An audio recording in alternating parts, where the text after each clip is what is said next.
नवरात्रीच्या काळात काही हिरव्या शक्ती अचानक आय लव्ह मोहम्मद असं कॅम्पेन चालवू लागल्या।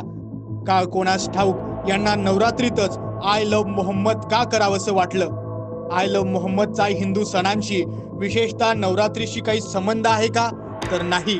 पण तरीही या हिरव्या शक्ती जनसामान्यांना भडकवण्याच्या उद्देशानं रस्त्यावर उतरल्यात आय लव्ह मोहम्मदचे पोस्टर घेऊन।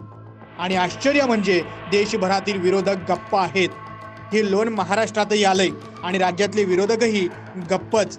गप्प राहणं म्हणजे काय, म्हणजे समर्थन करणं, या हिरव्या शक्तींना पाठिंबा देणं। त्यांचा या नाटकाला विरोध नाही, कारण त्यांची मतांची गणितं हिंदूंवर नाही तर आय लव्ह मोहम्मदच्या राजकारणावर चालतात।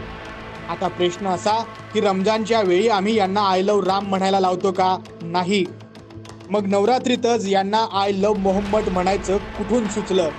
विरोधकांनो, जनतेला भ्रमित करण्याचे दिवस गेले। तुम्ही गप्प बसा किंवा पाठीशी उभे राहा, पण सत्य हेच आहे की हिंदू आता जागा झालाय, सजग आहे आणि या दुटप्पी राजकारणाला उत्तर द्यायलाही तयार आहे।